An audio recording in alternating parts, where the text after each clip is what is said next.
اهدنا الصراط المستقيم. That path has certain boundaries, and those ahkam are representing those boundaries. If we are to fall off the boundaries, then we will go off track and we won't reach our goal. The ahkam are for that. They are to tell us what those limits are so that we don't fall off.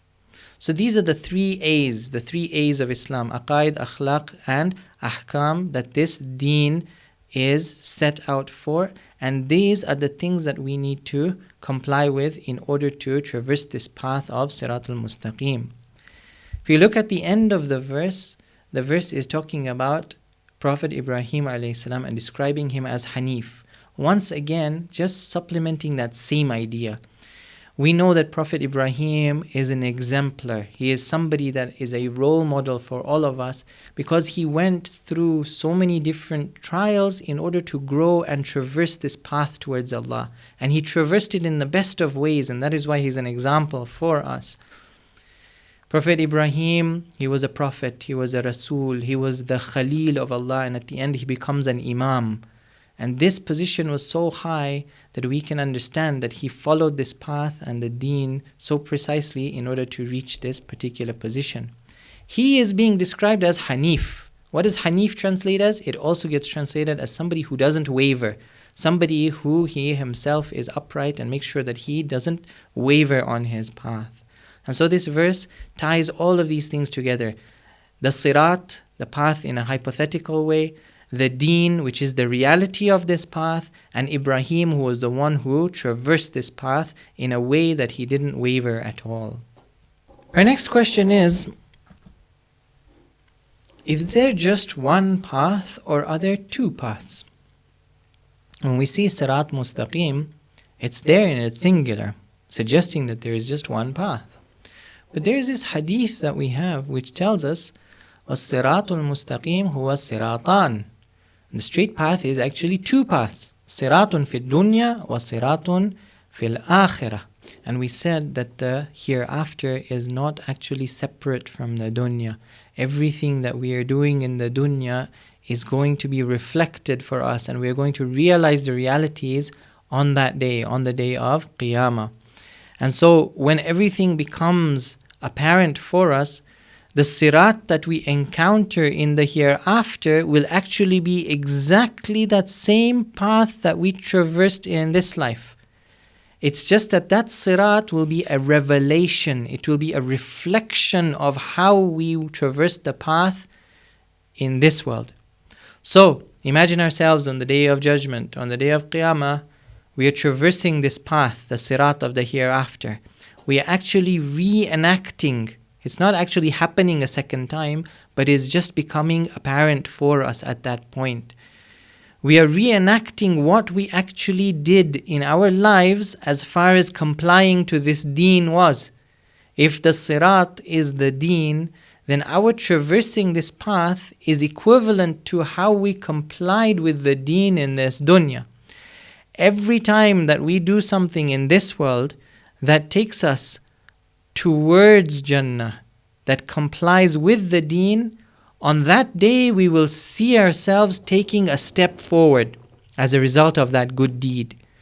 Every time we do something in this dunya which is a sin or takes us away from Allah because of some disobedience that we are performing, on that day that will manifest itself as one of our feet slipping off the path. And so we are traversing that path right now. We are going on that sirat by following this deen. Every time we do something good, we are moving across that path, along that path. Every time we do something evil, we are falling off that path. Every time we do tawbah, after we have fallen off, it is like we are coming back onto the path. And on the day of judgment, we will see it. It will be apparent for us that we will be going on that path. We might slip off and we might come back on as a result of our tawbah. So the path here in the dunya and the path of the akhirah are exactly one and the same. Are there different paths to heaven and hell? Is it the case that on the day of judgment, when the veils are lifted, then I will see that there is one path that is taking people to heaven, and there is another path that is taking people to hell. وَإِن مِّنكُمْ إِلَّا وَارِدُهَا كَانَ عَلَى رَبِّكَ حَتْمًا مَقْضِيًّا. There is none of you but will encounter it. Wariduha literally means that you will sort of enter it.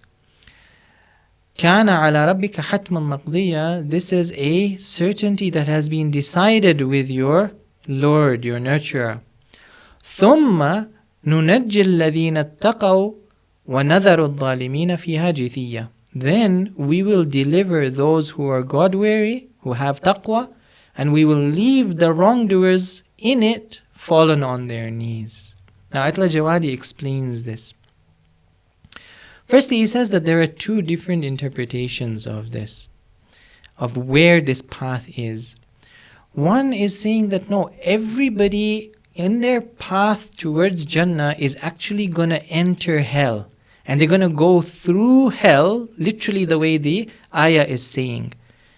But because of their taqwa, they're going to be fortified whilst they go through it, and they're going to whiz through it and reach the other side without being affected by the hellfire.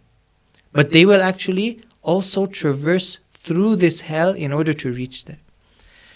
Other hadith suggest that it's actually like a path which is on top of the fire. Obviously, we're going to be in a different dimension.